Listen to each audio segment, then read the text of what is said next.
We are ranking the 10 toughest planes ever built to survive an apocalypse. Machines where simplicity is strength and endurance is everything. From bare-bones relics that run on car gas to armored beasts built to shrug off anything, these are the aircraft that outlast crumbling runways and vanishing tech nightmares. Which one tops our list as the ultimate cockroach of the sky? Let us start at number 10. The Aeronca Champ is as close as you get to a flying cockroach. There is no starter, no battery, and not a single wire you cannot live without. If you want the engine to run, you grab the propeller with your bare hands and spin it yourself. The fuel drops straight from the tank to the engine. Gravity does all the work. No pumps, no electronics, nothing to fail when the world goes quiet. The 85 horsepower Continental up front is as basic as a lawnmower, but it gets you off the ground in 50 feet and keeps you flying at a stall speed of just 36 miles per hour. Forget fancy avionics or autopilots. If you can start it, you can fly it, no matter how dead the grid gets. Sure, it will not haul much, and you are not winning any races. But when everything else is grounded by dead batteries and fried circuits, the Champ just keeps going. That is why it opens the list. The Cessna 170B doesn't care if the world's gone sideways, because it was built for a time when you fix things with what you had, not what you ordered.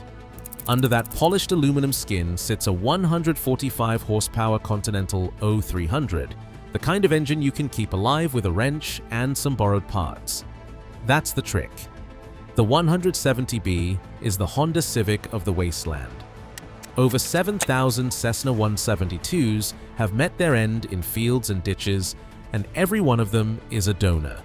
Need a magneto, a wing rib, or a control cable?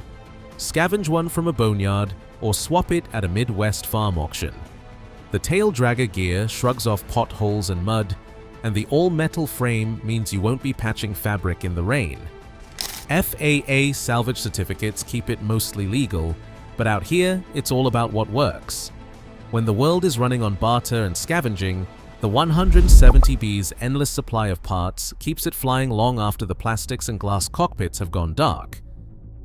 The Piper Super Cub doesn't care about runways, paved or otherwise. With 150 to 180 horsepower up front and a frame made of steel tubes wrapped in fabric, it's the bush pilot's answer to the end of the world. When a wing gets torn on a willow or scraped on a glacier, you patch it with a bedsheet and a can of dope. No hangar, no problem. The Super Cub shrugs off rough landings on tundra tires, floats, or skis, and with a takeoff roll as short as 60 feet, it leaps out of riverbeds and gravel bars that would ground almost anything else. Forget searching for avgas after the pumps run dry. This thing will run on 87-octane car gas, legal thanks to a Mogas STC. It's slow, sure, but speed doesn't matter when you can land where no one else dares. In Alaska, Cubs have hauled moose, rescued hunters, and kept flying through winters that would freeze a modern plane solid. That's why it's the GOAT, the one you want when the world gets wild. The Maul M7 doesn't win beauty contests, but it wins when everything else is stuck in the mud.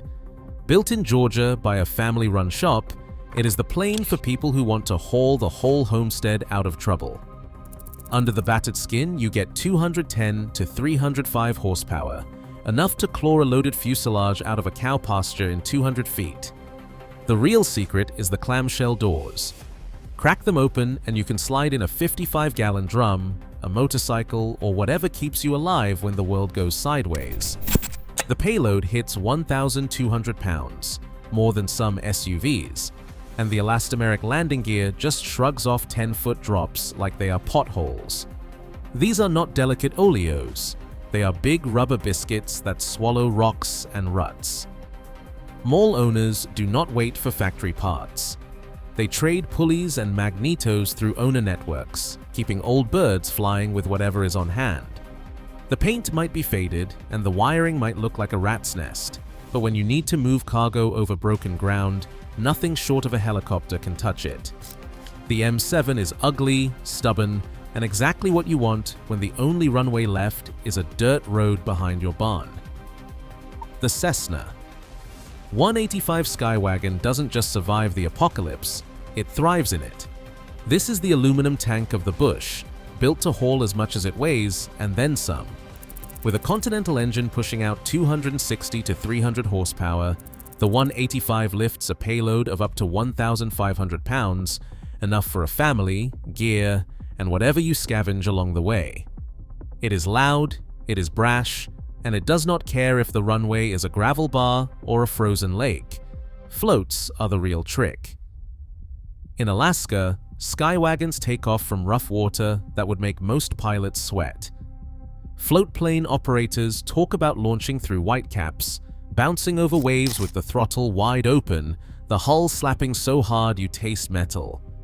When the roads are gone and the bridges are out, a Skywagon on floats turns every lake and river into a landing strip.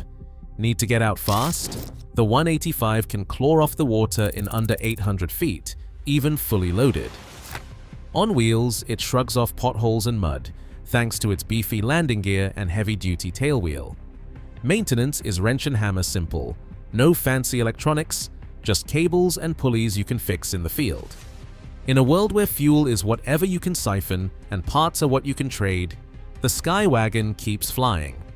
That is why it edges out them all: more lift, more muscle, and the freedom to land where the map turns blue. The Pilatus PC-6 Porter is not just a bush plane. It is the closest thing to an elevator with wings.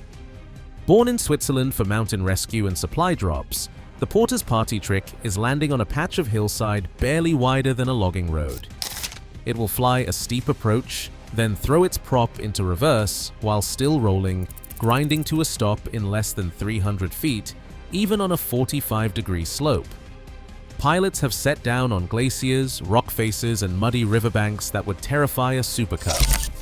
In 1999, a Porter plucked a stranded climber from the Puncak Jaya Glacier at 16,200 feet, dropping in at a nosebleed angle and stopping cold on the ice thanks to that reverse thrust magic.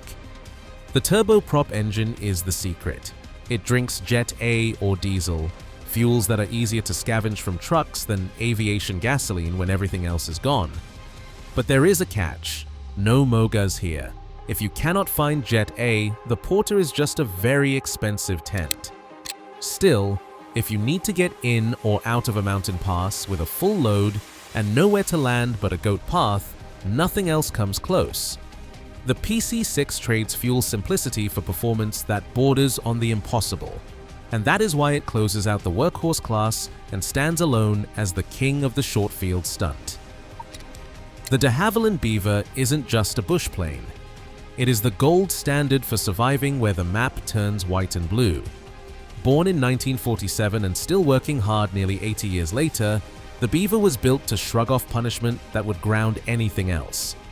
Under the cowl, a 450 horsepower Pratt & Whitney radial engine spins with a sound that echoes across the lakes of Alaska and the rivers of Canada. This isn't a machine that needs pampering. Mechanics keep Beavers alive with a wrench, a vise, and a can of oil. Magneto swaps and cylinder changes happen on the dock, not in a hangar. Beavers equipped with floats turn the wilderness into their own personal highway. Pilots have landed them on rock-strewn beaches, iced over lakes, and river sandbars, then refueled right there on the water, pumping gas from a drum in a skiff, no dock required.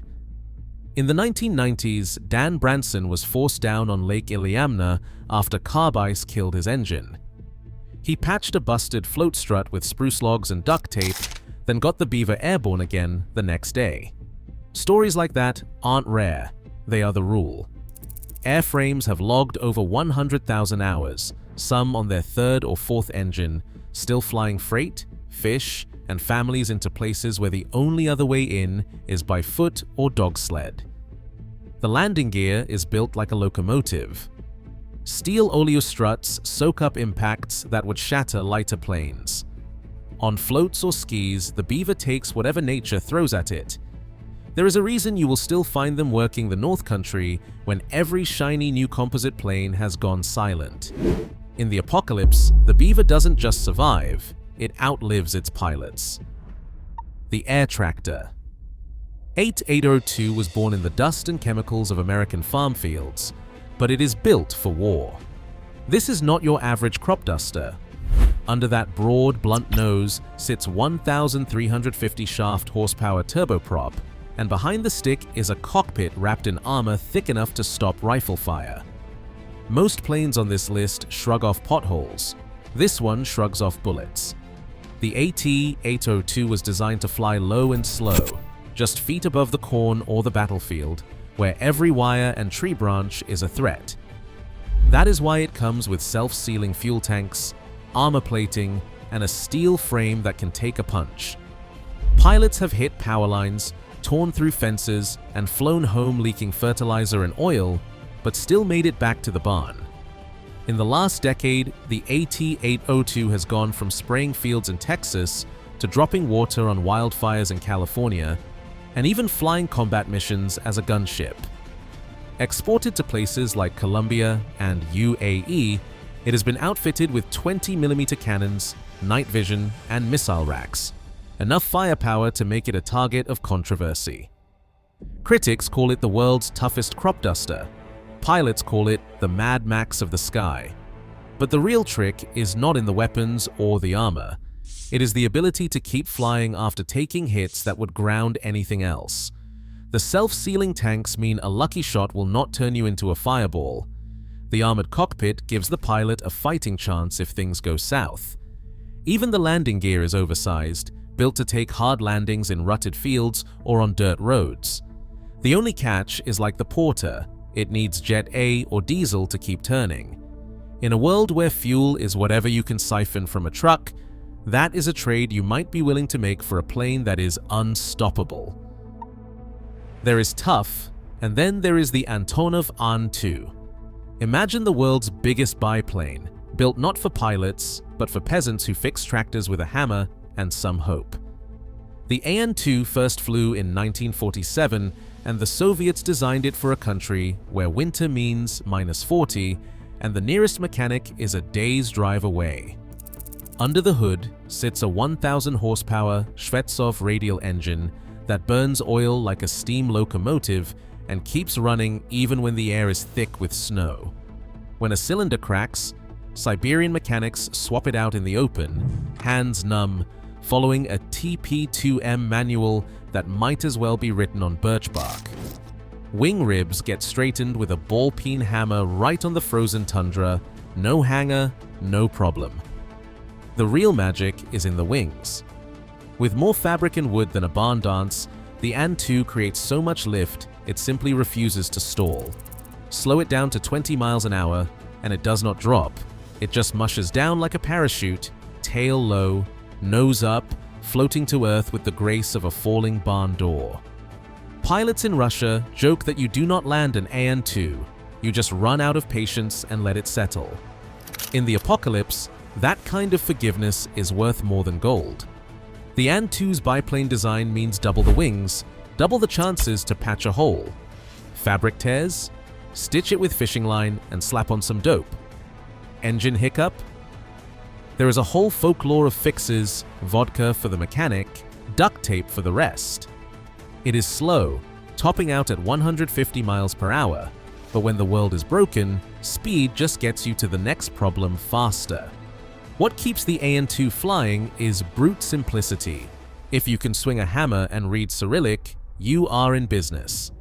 That is why the An-2 is the last Soviet tractor in the sky, and why, when everything else is grounded, it will still be circling above, looking for a place to land or just a place to outwait the end of the world. The Heliocourier doesn't look like a spaceship, but it might as well be magic when the world falls apart. This is the plane that lets you cheat gravity itself. The secret isn't horsepower, though its 294 horsepower Lycoming engine up front is nothing to sneeze at. The real trick is in the wings. Automatic leading edge slats and drooping ailerons work together, grabbing every breath of air and refusing to let go. With full flaps and those slats deployed, the Courier can fly slower than a city bus, just 28 miles per hour. That's not a typo.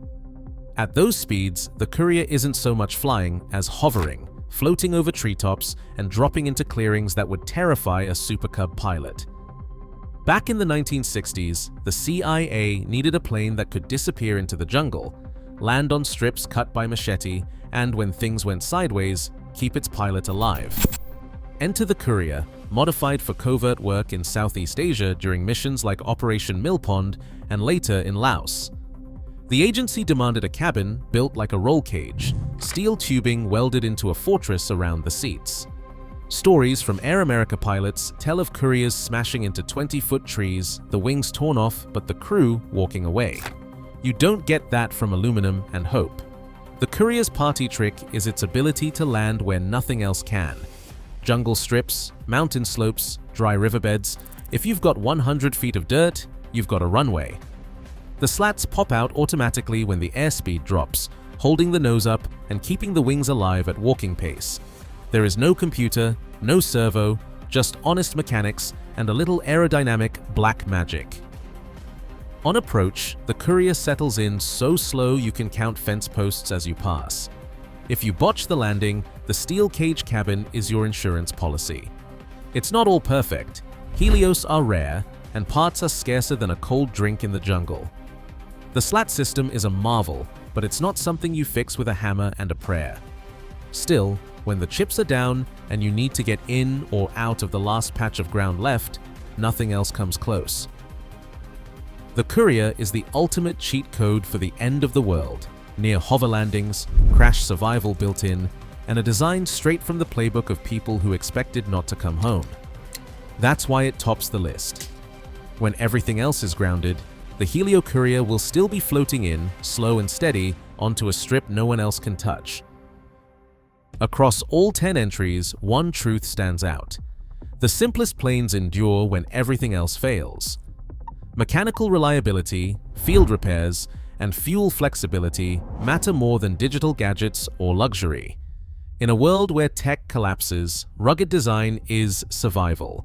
The toughest planes prove this. Real resilience is not built in a factory, it is hammered together in the wild. Which one would you trust if the lights go out? Let us know below.